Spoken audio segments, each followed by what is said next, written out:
Metro Manila ngayon. Unahin natin si RH15 Giselle Ricafort. Ito po mga tsuper ay kabado sa rollback. Kabado? Bakit naman kayo kinakabahan nag-rollback na nga? Alamin natin ang balita mula kay 15 Giselle Ricafort. Coming Giselle! Tunying kakaba-kaba sa katiting na rollback sa mga produktong petrolyo ang mga tsuper ng jeepney, partikular dito sa lungsod ng Pasay. Asahan na raw kasing babawi na naman ang mga kumpanya ng langis ng mas mataas na taas presyo sa mga produktong petrolyo sa mga susunod na araw. Ayon sa mga tsuper na ating nakapanaya, mas maigi kung magtatakda na lamang ng maximum price sa petrolyo o kung hindi man ay buwagin na ang Oil Deregulation Act upang magkaroon ng papel ang estado sa presyuhan.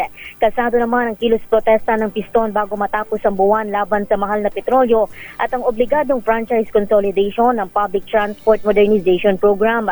Ayon kay Piston Pasay Secretary Marilyn Lapitan, mangangalampag sila sa tapat ng tanggapan ng Land Transportation, Franchising and Regulatory Board at saka magsasagawa ng karaban paliwasang Bonifacio sa Maynila sa January 31.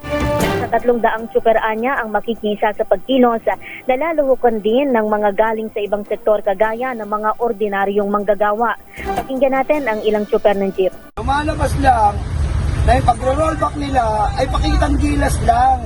Kailangan ko ano yung tinaas nila, babaan nila maging 150 para yung hindi sagot dito yung pagtaas ng pamasahe. Halos nasasanay na kami, hinog na kami.